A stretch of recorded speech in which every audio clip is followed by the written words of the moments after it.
Welcome to The Thing About Witch Hunts. I'm Josh Hutchinson. And I'm Sarah Jack.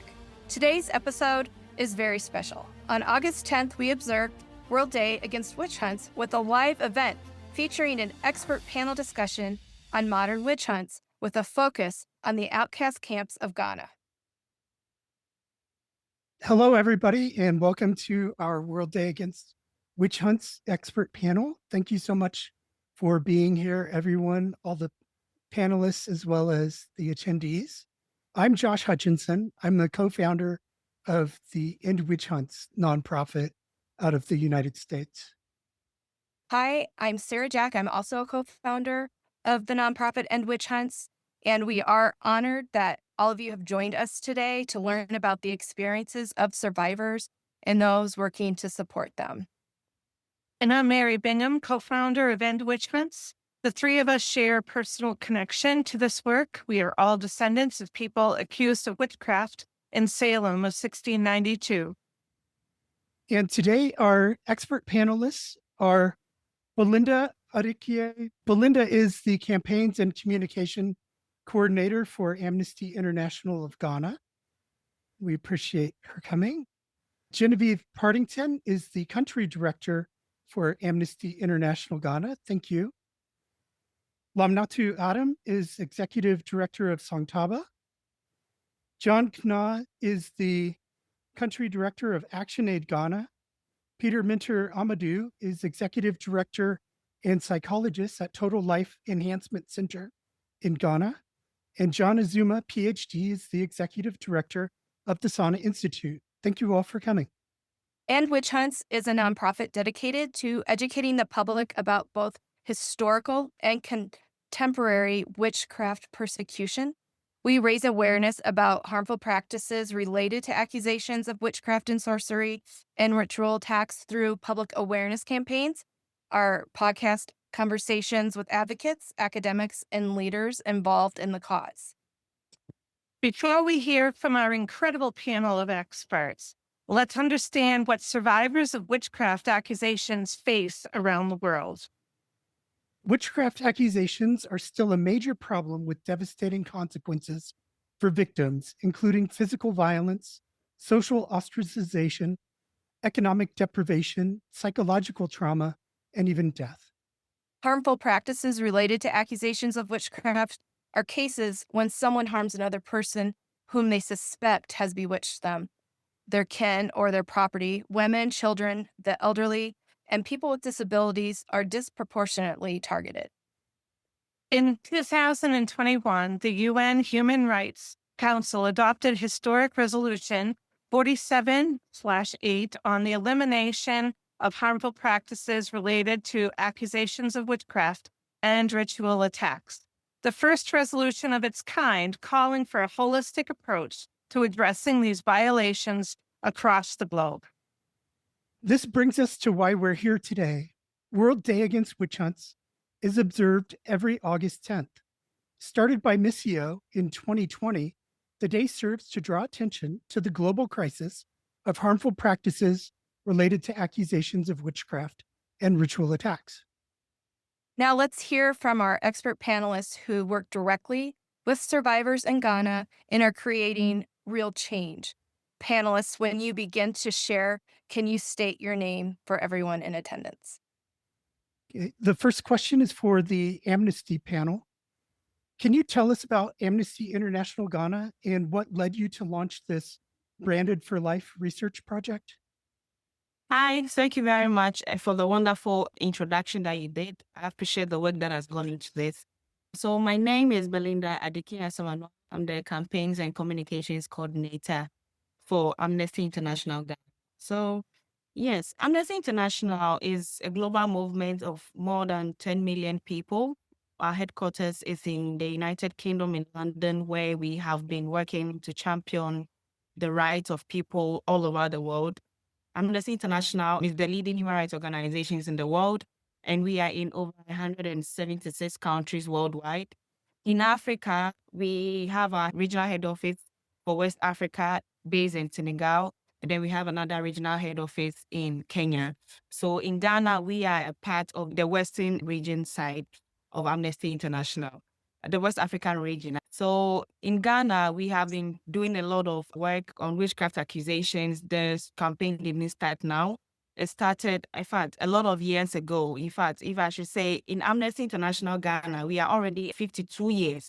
So Amnesty International Ghana was founded somewhere in 1973. So you should know that, like, it tells you like the work that Amnesty International has done in Ghana all over these 52 years. And obviously the witchcraft accusations campaign, the anti-witchcraft accusations campaign has been largely a part of the work that we do at Amnesty International Ghana. We are looking at criminalizing witchcraft accusations in Ghana. And then in the long run, we are also looking at the protection of women who, especially elderly women who are accused of witchcraft in Ghana. Now, to why we actually decided to launch a report or research project on the witchcraft accusations, we named it the Branded for Life. Over the years, in fact, Amnesty International has been campaigning against witchcraft accusations in Ghana. We have been doing this for more than 20 years, but what struck us to take our time and then re-strategize on the campaign that we were running was when Madame Ekuadente was an old woman who was lynched in Kafaba in the northern regions of Ghana, where two young ladies accused her of being a witch, and their reason was that she was not letting their lives prosper or something of that sort. And it became a real national issue where these two women brought her to the town square and then lynched her and beat her to death. In fact, she was actually dragged from her home all the way through the streets and brought to the town square. People gathered, and then these two women, and I think there are other people that also supported with the beating. I believe once Songtaba is here, they can give us more details into what actually happened, because they are actually in the northern side of Ghana. These women actually beat her, lynched her so bad that she lost her life. And it really became an issue of concern in Ghana. And then Amnesty International had to really sit down and re-strategize on how best we can save these older women who are accused of witchcraft. So when it happened like that, Amnesty International decided to sit with our stakeholders like Songtaba. Here we have ActionAid as well. They came in, we spoke to Honorable Francis Xavier Soso as well. At that time, I believe he was already working with ActionAid and Songtaba on the Criminal Offences Act to criminalize the witchcraft accusation. So there was a bill that was already in the process. And I think ActionAid really did a lot of great work on that bill. I remember when we went to Koforidua is the capital of one of our regions in Ghana, with the Constitutional Parliamentary and Legal Affairs Committee. We had to actually sit down and then look at the draft bill that we wanted to propose to Parliament to criminalize witchcraft accusation. And the criminalization was not just about just giving them like penalty or sentence, but to also look at the broader perspective of the people that are actually causing the abuses. For instance, we're looking at like the women, like families of the accused. We're also looking at like the witch doctors that were in some of these communities, because it stemmed from like some witch doctors saying that they have some women going to witch doctors thinking that the witch doctors have told them that this person is actually delaying their lives in Ghana and other things. So the penalty actually spread to all these categories of people who are likely to accuse people of witches. Even pastors were part of this proposed bill. So it was really a lot of work that Amnesty International decided to, partner with our stakeholders. And then the good news was that we actually had time to visit these camps and then take time to have the first-hand knowledge or first-hand view of what is actually happening in the camps, and to listen to the women for them to tell us their stories firsthand, so that we document it and then give a recommendation to the government of Ghana. So this is actually what came about that made Amnesty International really put in a lot of effort in developing our Branded for Life research project. Thank you. Thank you, Belinda. That was really wonderful. We would really love to understand more about them as individuals. These are women or children with names and lives, and you started this research project You go to the camp where they're surviving. How did you build trust with them and how did they share their stories with you? What was that like? Okay, thank you very much. I'm very happy you mentioned the issue of trust because it was very important for us to have them understand the work that Amnesty International is doing in Ghana. So even before we went to the camps to embark on the projects, we actually spoke to our partners because our partners, for instance, Songtaba, they really supported us in this project. They understand the language of the women. We didn't know the northern languages, but obviously some of them understood English and a little bit of the local dialect, which is Tree.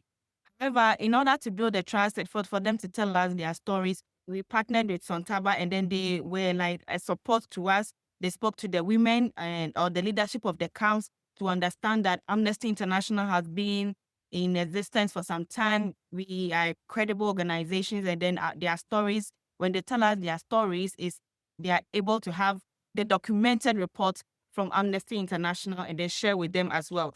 We were also able to speak with the leadership of the camps as well as the chiefs of the communities because it's very important. You know, in project management, we say community entry is like a very important part of our work. So with all these rounds that we had done, it was easier for us to go to the camps and then speak with the women. And trust me, when we got to the camp, they hosted us beautifully. They had especially in the Gambaga camp, they were actually being seated waiting for us, singing and sharing. They have a very wonderful chant that they sing when they visit people. So it was very easy. And then our researchers were also very experienced. So we made it clear to the women that in order for them to tell us their story, this is actually what we are using their stories for. And this is how we are going to document their stories. And through that, it was very easy for the women to talk to us. In fact, there was a point that some of the women, even after talking to them, we still ask them, do you really want to share your story? If they said no, then we do not share their story. But to be told, we actually had a great number of women sharing their stories, which really helped us in documenting our Branded for Life reports. Thank you. The stories that you're talking about of the women, they had these stories that sparks these accusations. What surprised you most about their experiences, and how did listening to their voices help you to understand what was really going on? Thank you so much. So what really surprised us during the research, in fact, for me, it was the fact that most of these accusations were done by women. And it's so sad to know that because like a lot of the women that rushed to the camps to seek refuge and to seek comfort, most of them, in a way, they were either accused by some family member who is like a female. They were accused by like, especially, and most of them, especially like their co-wives. You know, like it's a Muslim community at that time, or let's say a northern community where people are allowed to marry, men are allowed to marry like 2, 3, or 4 wives. Some of them were accused by like their co-wives who accused them of maybe killing their children or their sons or trying to kill them in dreams. And in fact, one of the surprising part was like people who had like dreamt. Some women just dream and then they just assume that this person wants to kill them and then they just brand them a witch and then they just find themselves running to the camp for rescue. So these are some of the things that really surprised us about the stories that the women told us. Yes. Thank you so much. Let's talk about some stories of hope. What keeps these women going despite everything that they've lost? Speaking with the women, some of the women, what they told us was that the fact that they are able to get a shelter at these camps, the fact that they are able to also get food, and the fact that they're able to get water as well, because these are very basic necessities for human life. And then for them, getting this shelter, getting the livelihood is actually something that they really cherish because back home, we're not fed well. And then some of them, because of the way the accusers happened, they had to like rush somewhere to seek shelter. And to surprise you, some of them actually had to walk like about 10, 20 kilometers, if I'm exaggerating, just to come to the camps because from their community to the camp is very far, and they may not even have enough money for transport. So like they had to like walk all the way to the camps, go to the chiefs of the communities and then beg them to help them so that they can have their livelihood. So for me, I'd say what keeps them going is the fact that they had the shelter, they had the food, they had water, and at least they had a sound mind to some extent. Because obviously, if you are accused of witchcraft, there's no like 100% sound mind because it's a very sad thing. But the fact that they met women who also shared similar stories of witchcraft accusations, they shared their stories together, and the fact that they are able to comfort each other at these times is actually what really kept them going. What kind of change for the people in these camps can come from this research and from what's being learned about their experience? So when it comes to the kind of change that we can get from these camps, let me just surprise you because when we spoke to the women, especially about they moving back home, most of them did not want to go back home. They preferred staying in the camps because in the camps, nobody accuses them of being witches. And then most of them in the camps, they are at least, they have, especially now, let me explain to you. In the Gambaga camp, it's a well-structured community. Now, in the Gambaga camp, it's like almost every woman has their own hut. So in their hut, they have everything that they need in their hut. Now, if they should go back home, probably they may not even have their hut to themselves. They may be asked to sleep outside or somewhere. Or it's even surprising that even their own family members may not want to receive them anymore. When it comes to these changes, most of them really want to live in the camps, but what they want to see rather in terms of change is like maybe good feeding for them, enough health insurance that will cater for their ailments because most of them are old. So some of them may need surgeries for some other ailments. Others may need extensive medical care where the national health insurance may not be able to cover. Because I understand the health insurance covers malaria and then headaches and the stomach aches. It doesn't cover like the critical ailment that the women may have. So when it comes to change, we may talk about maybe the government is giving the women special care when it comes to their health.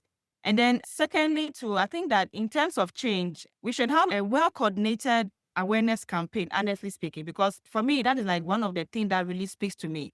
Because if we have this awareness campaign on challenging cultural and then societal practices, discrimination against these women will reduce drastically. So if you look at our recommendation in Amnesty International's Branded for Life report, the recommendation at the page 61, we've mentioned two different sets of recommendations. We have the preventive measures recommendations as well as the justice and reparation separation changes part. So these are some of the changes that we are looking at. And obviously, they have a program called the Livelihood Empowerment Against Poverty Program. And this program is actually, it's like some kind of funds allocated to these women to support their daily lives. So the government gives them, for instance, if it's like a woman who has like an elderly woman, I think it's about 182 cedis or 150 cedis per month, which is roughly inadequate because that's like less than $10 for the whole month to spend on. So if we are looking at changes, then the government should really rather come in and increase this funding for the women so that they can have in at least enough funds to support their livelihoods in this camp. So these are like the three things that I'll mention. But above all, we have a number of recommendations that Amnesty International has mentioned in our Branded for Life report. Thank you. Thank you, Amnesty International. Now for our next panel of participants from the Coalition Against Witchcraft Accusations. Can you tell us what is that Coalition Against Witchcraft Accusations? Thank you. Any of our coalition participants who would like to address that, please feel free to share. Yeah, the coalition was formed after the lynching of Madame Dente. And in 2020, we formed a coalition led by the Sanneh Institute, and we brought a number of partners on board, but it kind of fizzled away. And then we reconvened it again in 2022 with alongside ActionAid. And so Sanneh Institute and ActionAid Ghana re-energized that whole thing again from 2022. And it was about bringing organizations and NGOs working in the area of human rights, but also gender-based violence and violence against women, and specifically on this issue around witchcraft accusation. So we brought this coalition together again and re-energized it in 2022, going to 2023, when we again, mainly Sanneh Institute and ActionAid Ghana spearheaded the campaign for the bill to be passed. So when we relaunched it in 2022, it was focused based mainly on the bill to get a legislation passed that would criminalize witchcraft accusation. So it has brought a number of organizations together on the same kind of platform to campaign against witchcraft accusation. But these organizations are fairly independent. They do their own thing independently. But then we come together once in a while to do events together. But in terms of the bill itself, as I said, it was ActionAid Ghana and the Sanneh Institute that sponsored the bill, that campaigned for the bill, and that saw to the passing of the bill in July 2023. Thank you so much. And continuing with you, Dr. Azuma, can you tell us about the women and children that you work with in the camps? Who are they and what are their biggest needs? With the women and the children that we work with in the camps, we started the work there following the accusations, as I said. But before that, even before the lynching, I was personally involved with a family level. My first cousin was accused of witchcraft accusation in our family. And I was fighting that on the personal level before July 2020 when the lynching happened. And so when the lynching happened, we decided to conduct research into this whole issue. And we visited the camps, all the 6 camps. There are 6 camps currently in the northern part of the Ghana. And by the way, I come from the northern part, so I know that area very well. So we visited those camps and we sat with the women, with the children, who are their minders, and also with the traditional priests, who are the managers of the camp, and we met some of the chiefs also, who are the traditional rulers of the area. So we did a lot of research into the phenomenon there during 2021. And that was when we identified some of the needs. We met some of the children who were in school. Most of them were school-going age. And we worked with the Presbyterian Go Home project. The Presbyterian Church of Ghana has a project called Go Home. And the Go Home, it was the literal meaning, or the original meaning is actually Gambaga Outcast Home. Gambaga Outcast Home. And this was started in 1960s, the work. So the Presbyterian Church of Ghana, which I am a member, has been working in this area for a long time, since the 1960s. So we work with them and we facilitate helping some of the children go to school. We have provided some education materials through the Go project in the past for some of the children. But also we also provided help with water, borehole drilling. This was a borehole repairs. They had a borehole that was damaged and we helped fix it for them. We helped also with some of the needs for the women in terms of just their daily basic needs. But we got to a point that we made the assessment that most of the women that we worked with, we realized that their presence in the camp was not in their long-term interest. And so we challenged them, those who can go back home and reintegrate safely, they should let us know and we will support them to do that. So we switched our help, not completely, our support mainly to helping towards reintegration. So we work with the Go Home project. They help the women, they go and do the sensitization in the villages.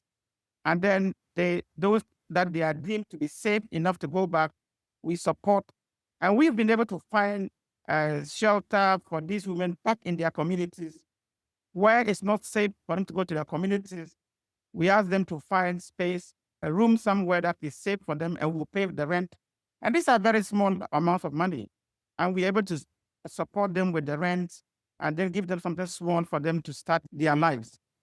So even though we still help in the camps, it's very minimal because the camps are a double-edged sword. There's a lot of abuse going on in the camps. There's a lot of sexual abuse. The Gambara camp that has been mentioned several times is one of the places that a lot of abuse is going on. Some of the minors have been raped and impregnated and forced to go through abortion. And that is horrifying. Now, when you visit there just for a few hours and you leave, you wouldn't know the stories. And so when you come there and the women are telling you, we don't want to go home, it's all part of kind of the way that the camp managers have trained the women to say things when visitors are around. And yes, some of them are really scared to go home. But a lot of them, when you ask them the follow-up question, how many of you would want your children to come to this place?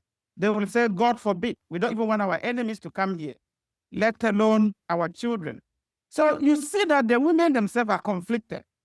They have the managers who are watching over their shoulders. They have to say things that will please their managers, because if you don't say the right things and then the visitors leave, you're in trouble. So those are the challenges that we have working with in the camps. But the women and the kids that we have helped, we mainly focus towards reintegration, and we work with the Presbyterian Go Home Project.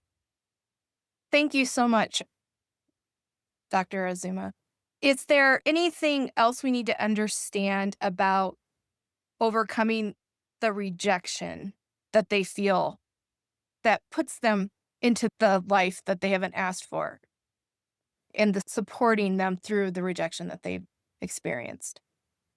Yeah, that is something that we found to be very, very strong. The sense of rejection is even one of the reasons why some of the women don't want to go back home. Some of them are very angry. They feel betrayed. They are feeling a sense of rejection by their own family. So they are like, why do I even want to go back to this family that have rejected me and kept me out for all these years and betrayed? Some of them are people that these women have supported and they've turned against them. So that sense of bitterness and anger and sense of rejection is all part of the management that we need, with the help of the Go Home Project, to talk to them, to take them through that kind of process, through counseling. And the Presbyterian Church has got, as part of their work, has had church service, pastoral counseling as part of their work there. So it's not just providing material help, but pastoral support. And there's a pastor there who is a trained pastor who is working very closely with the women. And as I'm speaking now, we have a female pastor there who is working with them. So she understands their fears, she knows their villages, she knows their relatives, and she engages them to work it through. Sometimes the family will come back and apologize. We've had instances where the family who have accused these women have come to apologize to the women and ask for forgiveness. And then reconciliation takes place. They do some pacifications and they go home. But even that, one of the things we need to be mindful of is also that, especially in most of these camps, before the woman can leave, they have to perform a ritual to leave. Now, it used to be a nominal thing of a chicken and just some little amount of money. But now it has become very extortionist. They are charged so much. If you go to Gambara, the last time I checked, just about a week ago, they are now charging about 1,500 to 2,000 cedis. And that is about how much in dollars? Around $200. Now, many of these women cannot afford that. And so to get that money and to get a ram and to get a chicken and to get other things before they can be let go. So all of these factors are there that we need to know, that the camps are money-making entities for the camp managers. And as long as we keep financing the camps and making it a nice place for the women to stay, we are just feeding into the business of these camp managers. And that's where the dilemma is. How do you help the women without perpetuating this kind of abuse and exploitation that is going on? Thank you very much, Dr. Azuma. Now let's turn to Songtaba. And what are the stories of these survivors that Songtaba supports? Okay, thank you very much. My name is Lamnatu Adam. I work at Songtaba as the executive director. Songtaba is a women's rights advocacy organization, and we've been working in the camp in the last 20 years. And we've worked closely with ActionAid Ghana. I think that before I come to that, I want to say that at the regional level, we had what we call the Regional Reintegration Committee, which was birthed in 2010. But then we just worked with tests within the region. And I think that is where we saw the need to have the coalition with Prof. Azuma and ActionAid, so that beyond the organizations that are working the regional level, we have other human rights organizations supporting us at the work here in the North. And so that's just a little bit to the history of CAWA. As an organization, we are committed to securing basic rights for women and girls, especially aged women. And I think that our mission aligned with ActionAid Ghana when we started in 2005, and they partnered us and are still partnering with us whilst we work there. I was listening to my lady from Amnesty, Belinda, and then as she mentioned, sometimes due to a dream that somebody has, it is enough to let a woman leave her community because she's seen in a dream probably. And sometimes also when a child of another family member is sick or has died suddenly, then they try to find out who did it. And many times it falls on the elderly at home.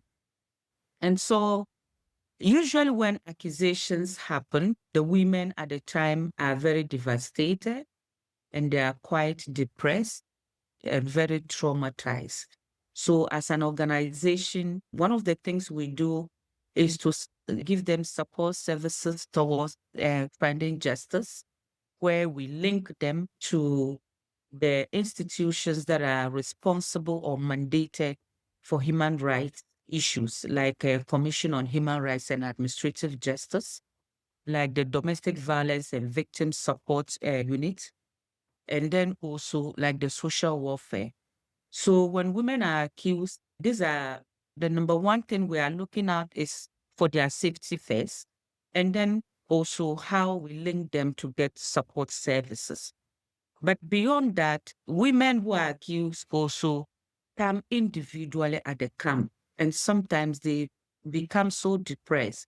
And so we let them find support among themselves, where we try to mobilize them and build their capacity not to feel dejected, because a lot of them, when they are making their comment, they are like, I feel like dying, I feel like killing myself. And so we let them see that it is not just you, somebody else somewhere has also been accused. So we build their capacity in such a way that we also let them have an interface or engagement with the district assemblies, especially at the locations where this comes on.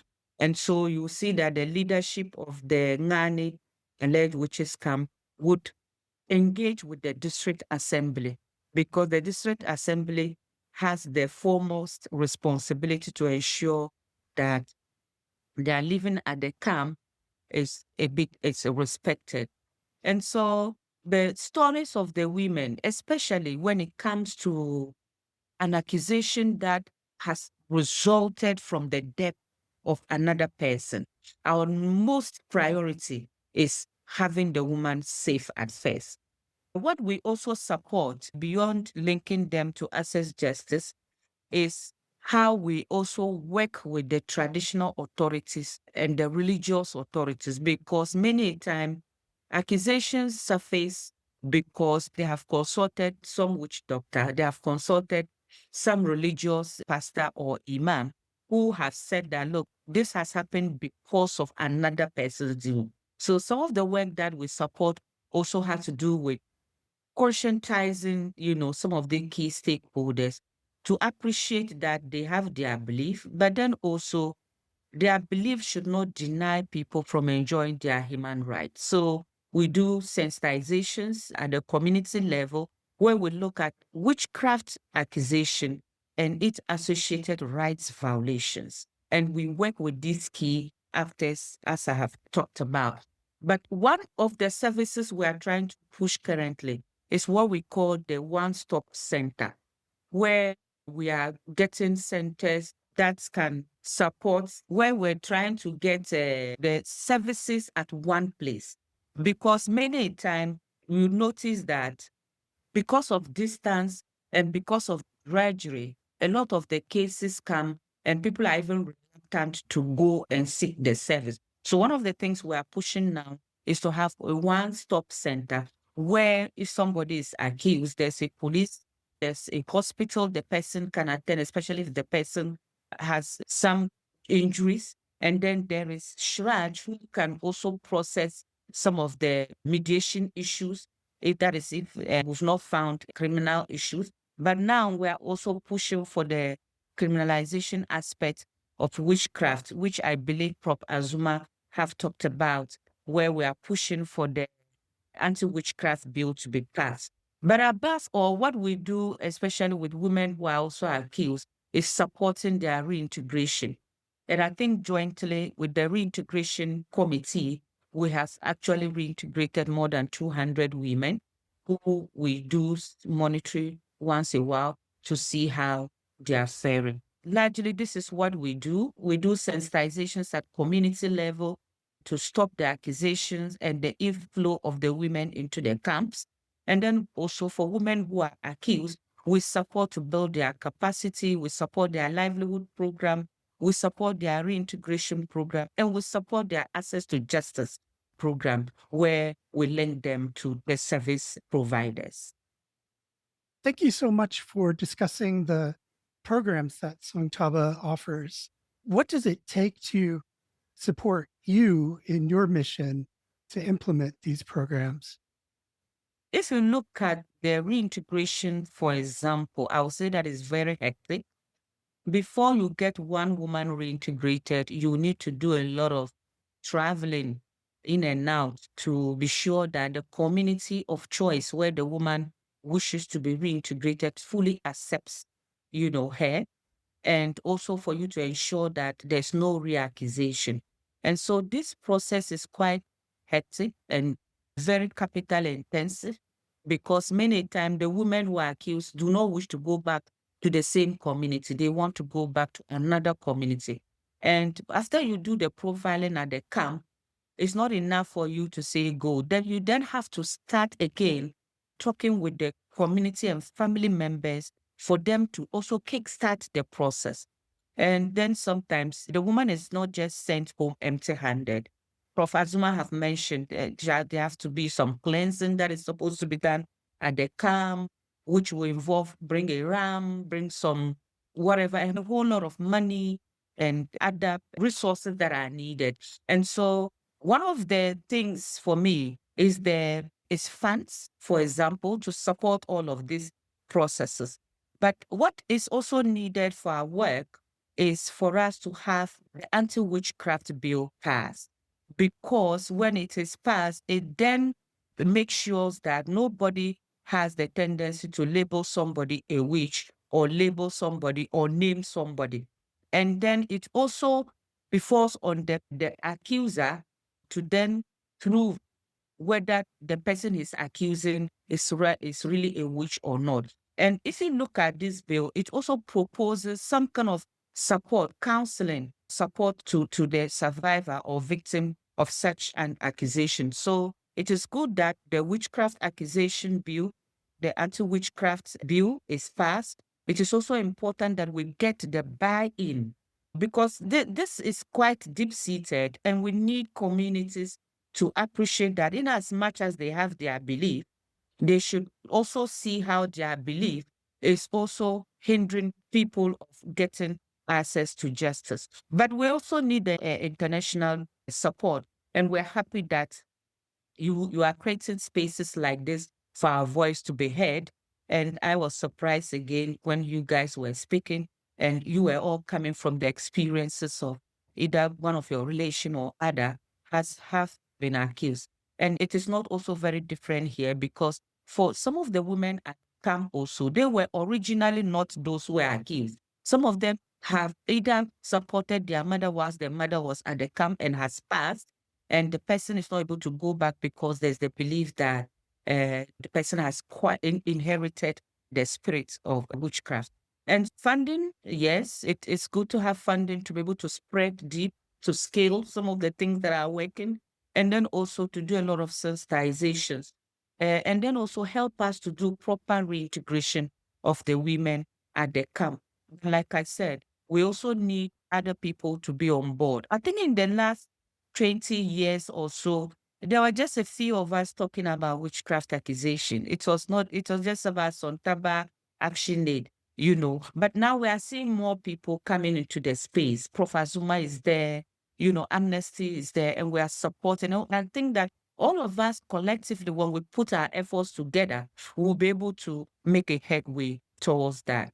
Yeah. But then also the other need is, yes, in as much as we are looking at reintegration, which is a strategy towards the closure, we are also looking at what else can the women who are there now do? Because if you look at the research that we did in 2022, which talked about depression and then women at the camp, the findings were that about 52% of these women are suffering from severe depressions, and about 90% of them also were having low quality of life. So yes, the camps are safe havens, but they are not the most comfortable for anybody to be there. And I agree with Prof. You hear women say, we want to be here. It is not because they love the place. It is because they are uncertain whether when they go back, their life will be spared.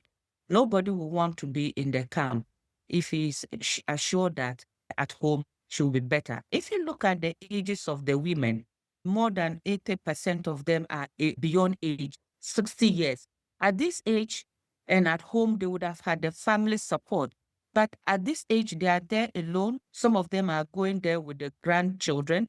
And for me, that's another concern again, because what is then the fate of these grandchildren? Are they going to suffer the same stigma, the low quality of life at the camp? And sometimes even getting food to eat is a big challenge. And that's another concern we may have to look at, because every child has the right to live with the family and to live in a protective environment. Beyond the women who are accused, let's just look at the injustice that is also being done with these women. So we need that collective voice to collectively look at the issues of witchcraft accusation beyond just the camp, to look at these other associated issues that comes with witchcraft accusations. Thank you. Thank you so much, Lamnatu from Sangbada. Now we're going to move over to ActionAid, to John. John, I'll let you introduce yourself. And then can you tell us how ActionAid's work directly with survivors and how the women and children tell you what they need to feel safe and dignified? Sarah, thank you very much. I must say that I'm happy to be here. And from all the discussions, nearly all of them have mentioned ActionAid. That tells you the fundamental groundbreaking work that ActionAid has done on the alleged witches camps. And if you like, even alleged witches accusation and molestation. ActionAid started its own development experience in Ghana since the 1990s. And as part of our work, we were traditionally a service delivery organization. And because of the way ActionAid came in as an organization that targets the very vulnerable in society, the very poor in society, The organization started in the northernmost part of Ghana called Boko, where Professor Zuma comes from. And so, based on that level of working closely with the people, ActionAid soon understood that many development paradigms cannot be broken by just service delivery, because there are some of the constraints or challenges of society, particularly in the very hard-to-reach areas and poverty-stricken communities, goes beyond just service provision. For example, ActionAid, as a learning, collaboration, adoption organization, soon realized that issues of poverty is centered around powerlessness of people, particularly the very poor people, particularly because people's vulnerabilities in this regard, based on actual vulnerability analysis, soon found out that one of the most poorest people in the poverty bracket is people accused of witchcraft. And so based on the learnings of ActionAid from the ground, traditionally from service provisions through provision of schools, health facilities, irrigation dams, humanitarian services, ActionAid soon realized that it matters most to work with community-based organizations that are evolving from the community, such as Songtaba.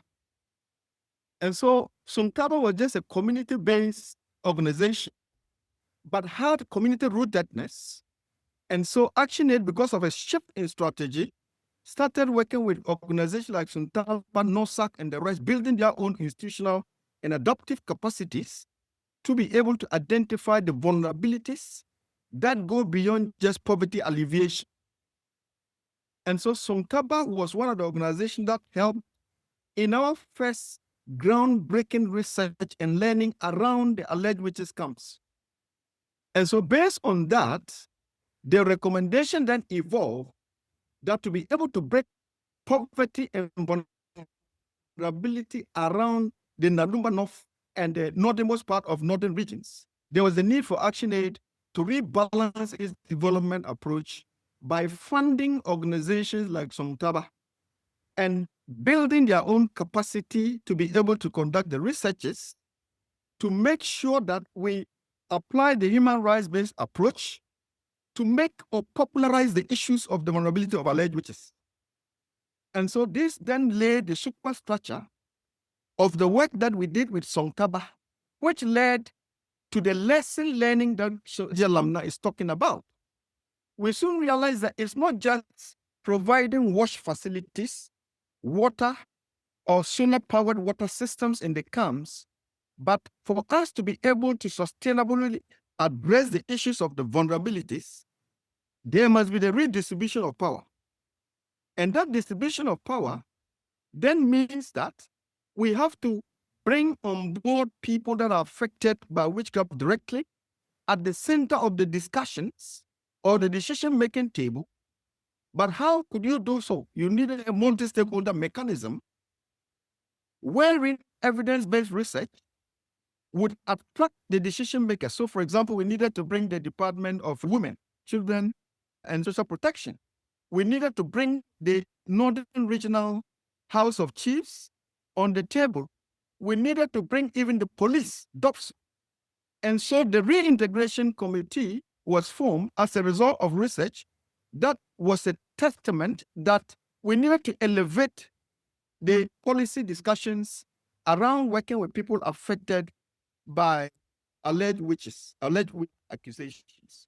And so from the traditional level of providing services, there was the need to elevate the discussion to policy influence, bringing on board policymakers to elevate the discussion beyond the very rural community level that we have been looking at. And so the reintegration committee then came into being.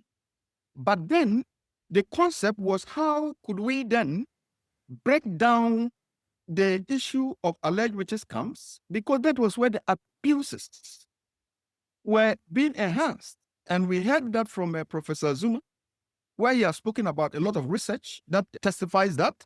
You heard from Amnesty that testifies that.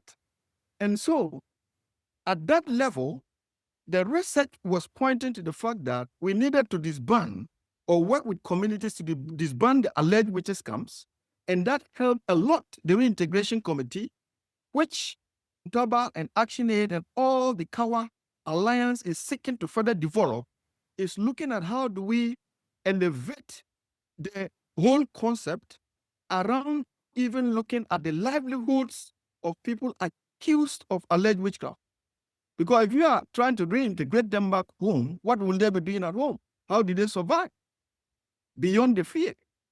And so the issue of psychosocial support, their well-being, livelihood security, how we are building a stakeholder relationship with the Department of Security, supporting with the traditional authorities, led to this integral, integrated approach, which has helped in now popularizing the whole issue of alleged witches and bringing the cross multi-stakeholders, leading us to really even argue that just the disbanding that comes alone will not work, as Lamna stated, and there was the need for some form of affirmative action, which led to us sponsoring the private members bill with a lot of funds to be able to bring us to the passage of the bill. That notwithstanding, the bill collapsed, but there's renewed energy under the CAWA Alliance that we are working with, because Professor Zuma, as Lamna said, then came in with a lot of research backbone, and that has helped to elevate the issues around alleged witches, and that has attracted national priority.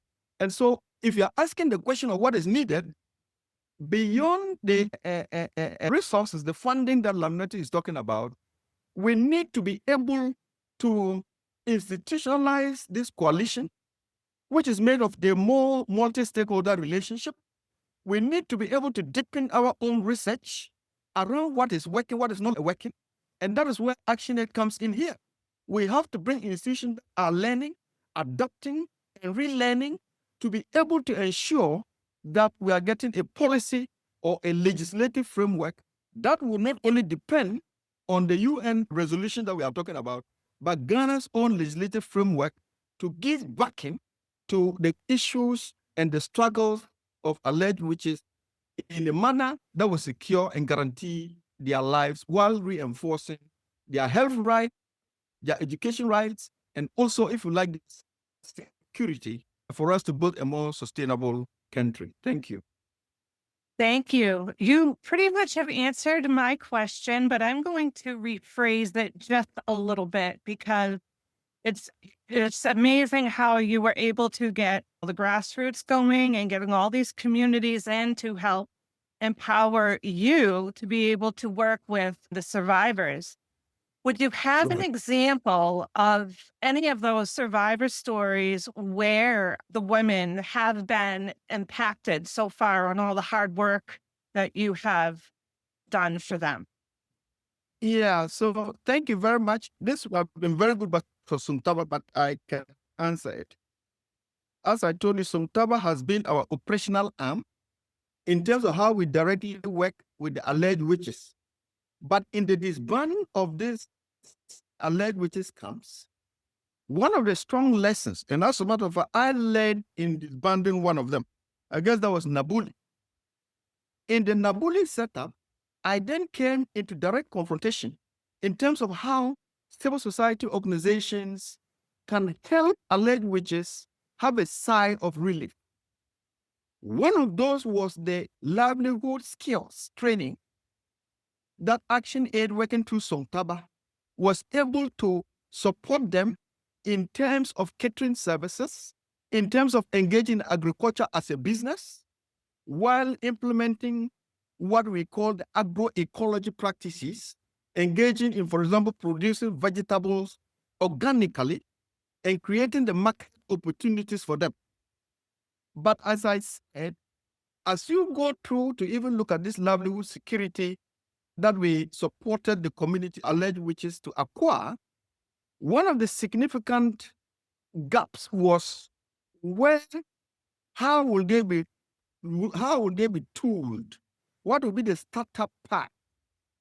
Because giving them the skills and recognizing that they are resource less endowed, how do we empower them? And so that led to us working quite closely with other stakeholders especially including the Ministry of Gender, Children and Social Protection, and if you like, the Commission on Human Rights and Administrative Justice, that then came in, and that led to the integration or the integrated approach, where we're able to also source for funding from the Australian Embassy to be able to provide a lot of startup packs for this, some of the alleged witches, to go back, engage in catering services, engage in agriculture as a business.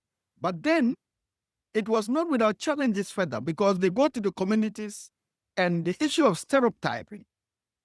If the woman is selling rice, selling food at the community, who wants to go and buy the food of a witch? In quotes. And so that level of stereotype posed a big challenge, and that is how the Reintegration Committee and the community-rooted work had to be reinforced and intensified to lead to behavioral change in the communities. And that is how that supported some of the alleged witches who engaged in livelihood security processes, were able to scale over some of these challenges, but even to promote how sustainable even other development organizations can learn from that concept and approach. And so it was an integrated approach where some of them up to date are engaged in livelihood security, selling in their communities, engaging in agricultural service provision, vegetable production, sales and marketing and processing. And that is one way to guarantee some of them having secure livelihood in their communities and reconnecting with their families. I think that was a very impactful, life-changing experience that was shared by some of them, which is worth sharing. Thank you. Thank you so much for that answer. The next question is for TOLEC, the Total Life Enhancement Center. For you, Peter, hello, it's good to see you. Can you tell us about the survivors that TOLEC has worked with and what kind of support they're needing? Thank you very much. Good evening to every member who has logged in today, telling us the energy and the passion that we all do have towards seeing that these women are living a dignified life. I will want to put into a little perspective who TOLEC is before I go into answering your question in brief. So Total Life Enhancement Center Ghana is a psychology-focused organization advocating for mental health and providing psychological services based in the northern region of Ghana. So what we do is to say that we're a mental health and a psychosocial support service institution. And what we have been doing span around the northern Ghana, that is the 5 regions of the north, but with some specific programmatic areas that I will want to speak of, focusing on the youth, women, and the underprivileged in our society.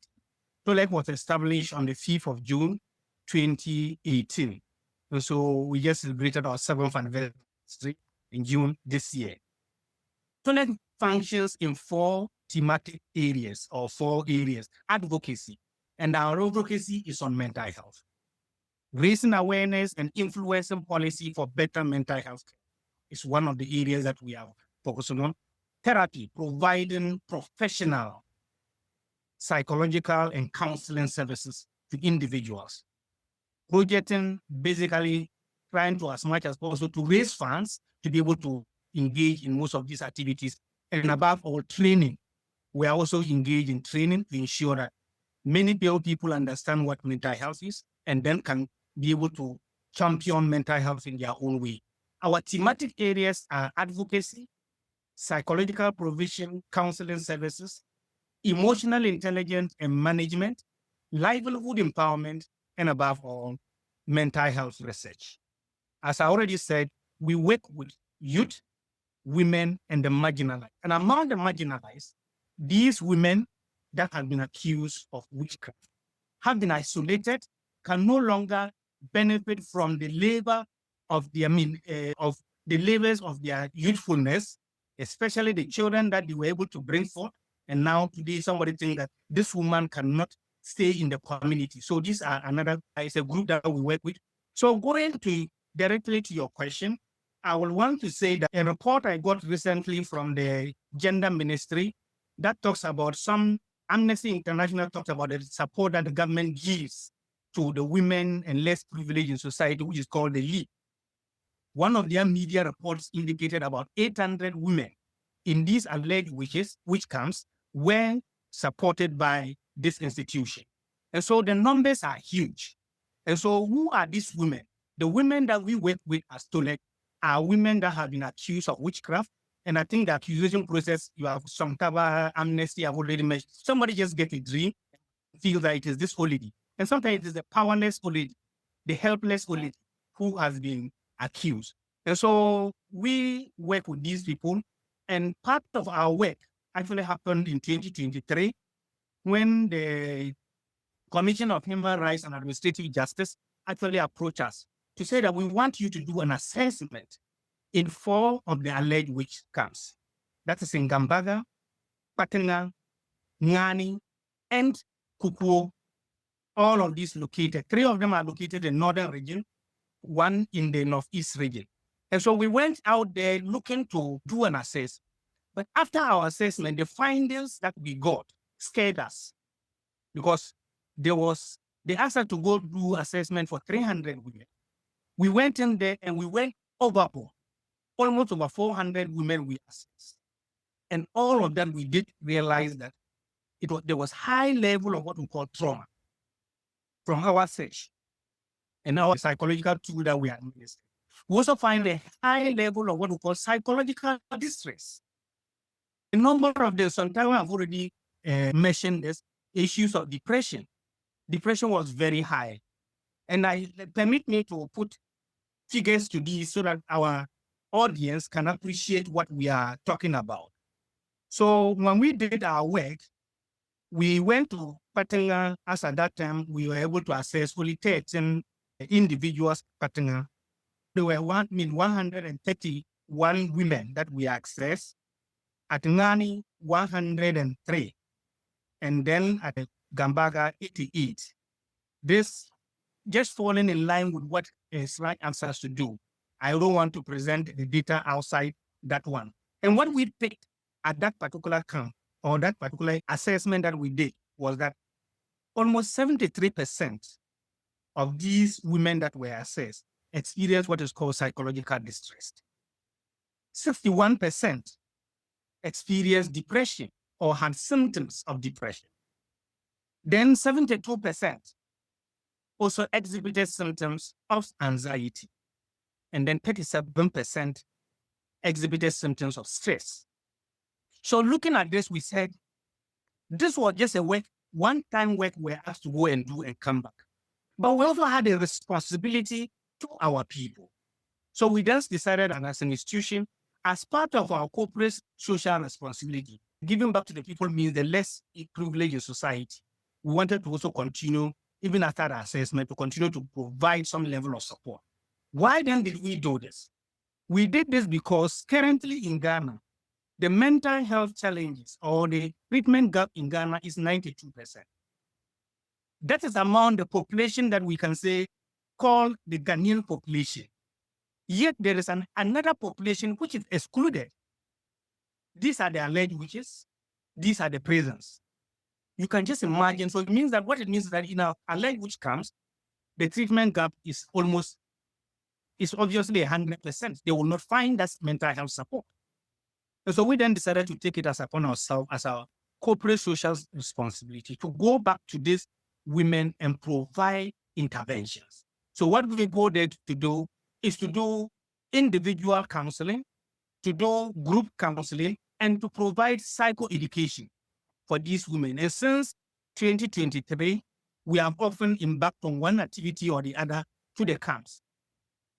Just this year, we had planned a visit to the Gambaga witch camps and then the Patenga. And Patenga has been done now. We're just planning to execute that very soon. And we are hoping to reach the other 2 more camps that we have already done assessment in to provide this support. So this is how that the women that TOLEC works with, Total Life Enhancement Center Ghana, TOLEC, these are the women we work with, and our work with them started with the assignment that was given to us by SRAJ. And following the findings, we thought that given the general population, and this is a very special population, you can just imagine the issues that are there, the trauma and all of those. So we decided to take it upon ourselves to embark on at least quarterly psychological, mental health and psychosocial support trips to these camps, and then to provide a little support to them. And so, in brief, these are the women that we work with. These are our findings, and what is still keeping us connected or glued to these women is because we think that they need specialized services, which is mental health and psychosocial support, which is lacking in the general population. And what it means is that they will suffer more if nobody is deliberate about them and ready to provide some level of support for them. So we have been doing the advocacies with these women, providing public education and challenging harmful health beliefs. The issues of mental health and psychosocial support and therapy, we are delivering this at our own level, at our own pace, but we are hoping to escalate this to ensure that every woman at the camp will have not less than a session in the quarter. And that is what we are anticipating that we will be able to do. But I must add that earlier this year, through the International Network Against Accusation of Witchcraft and Ritual Attacks, we got a small grant. And that was actually, I think I got that link through Sarah, and then I applied, and fortunately we were granted that opportunity. So we are rolling out this and hoping that we can scale it up. This is just currently in 2 camps. We're hoping that we can scale this up to be able to reach many of the camps in the northern part of Ghana, and towards the process of reintegration and helping them live dignified lives if we don't even succeed in a reintegration process.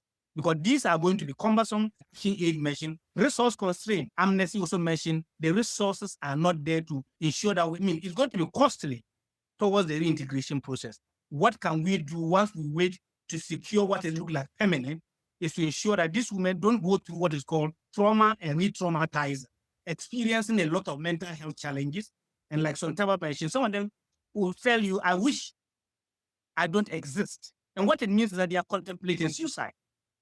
And if they are contemplating suicide and there's no deliberate intervention in the area of mental health, what it means is that we one day just meet them in their room and they have executed their plan.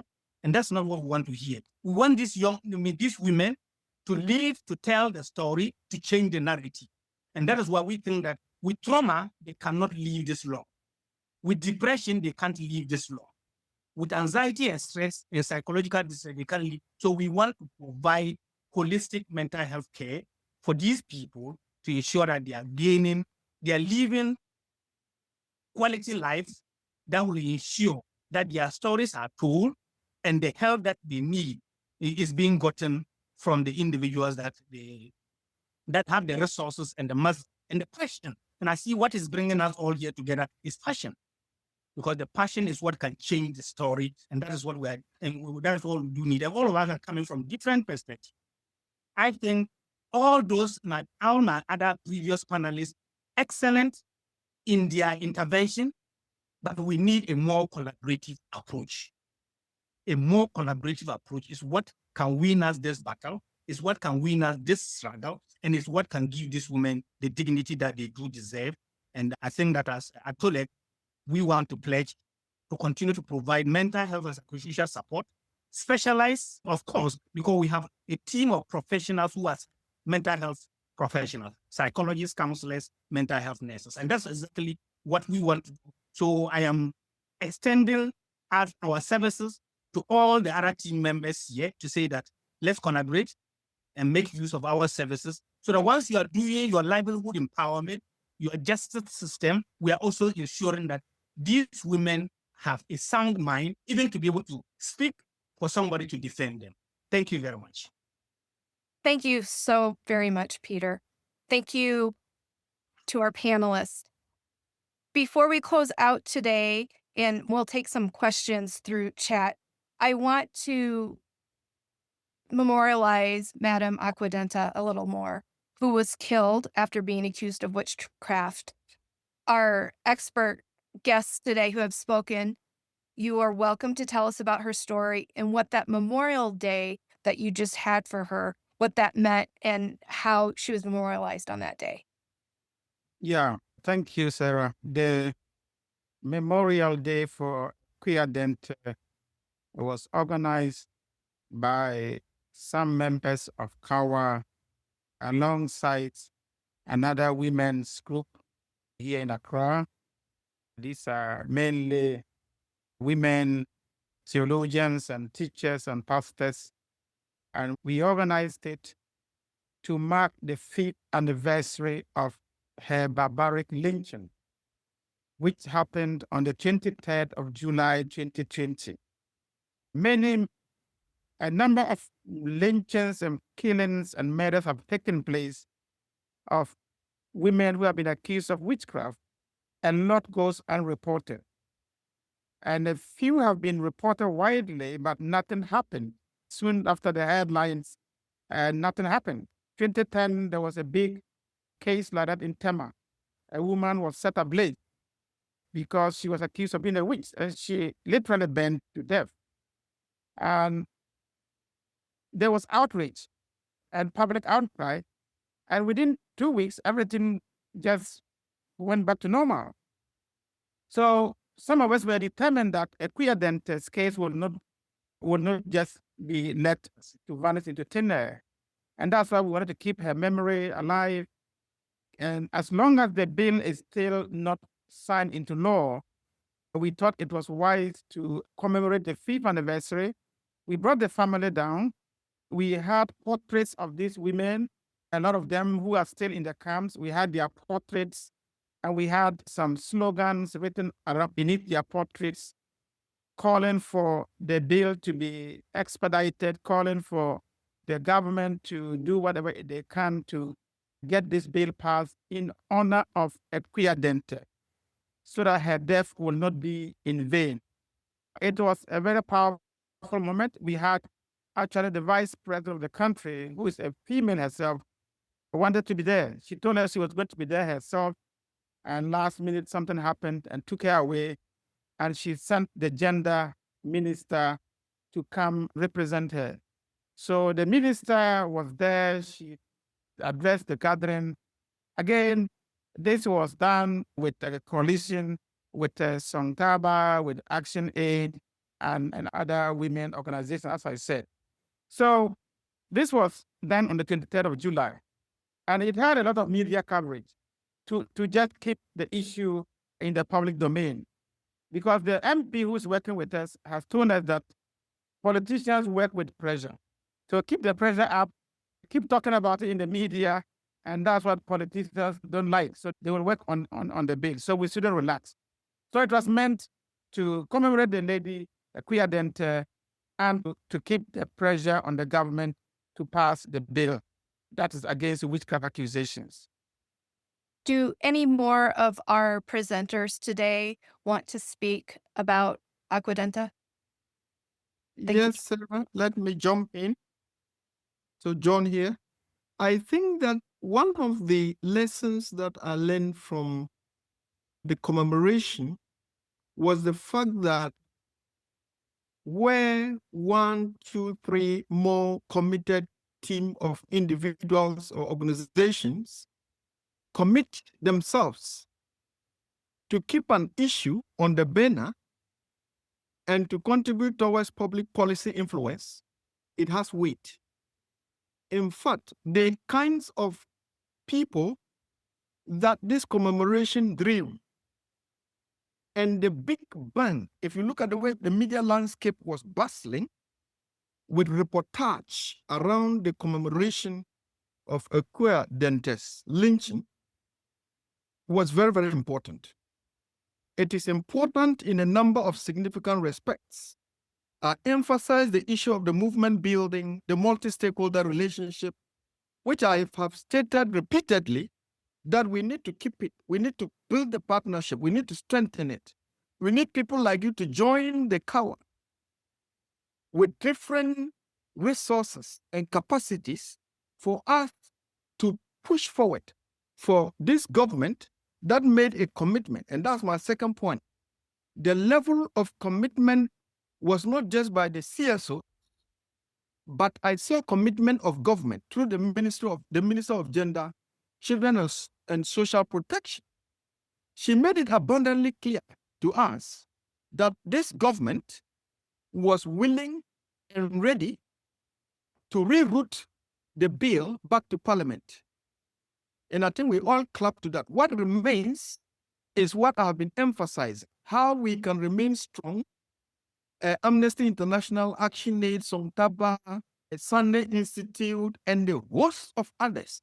How do we sustain the pressure that Professor Azuma is talking about on the Minister of Gender, Children and Social Protection? And not only that, the Vice President of no mini country like Ghana. Then thirdly, for me, what we have from the commemoration is a social capital, which we must what? We must nurture and develop to not only ensure that we are addressing issues around identity and alleged witches' rights, but even post the passage of the legislation, we do not have to take our feet off the pedal. We need to be able to ensure that government is coming up with the needed legislative frameworks to ensure that, like it happens in Ghana, the legislation does not stay in the books. It does not remain in the shelf that I'm seeing behind Sarah's back. We have to make sure that this law works and must administer justice to the people like Madam Equiadente, whose souls are still living aloft and looking at us. We need to ensure that many more women do not go through that hazardous, adventurous, and wicked, barbaric way of life. So I think that the level of commitment is high. We need to sustain our resources. We need to sustain our commitment. We need to keep the multi-stakeholder relationship.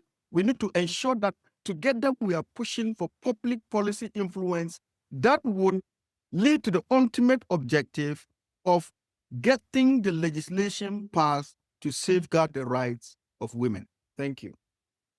Thank you to our incredible panelists for sharing the powerful stories of the survivors you work with and the hope you're creating through your work. What we've heard today reinforces why organizations around the world are coming together to support survivors and seek change. For those who want to learn more and support this work, there are many organizations that you can connect with. In addition to our panelist organizations, Amnesty International, the Sanneh Institute, Songtaba, and ActionAid, there are other groups like Advocacy for Alleged Witches in Nigeria, the International Network Against Witchcraft Accusations and Ritual Attacks, and Stop Child Witch Hunts. I also want to mention the International Alliance to End Witch Hunts. You can find educational resources at endwitchhunts.org/day. That is our webpage dedicated to World Day Against Witch Hunts.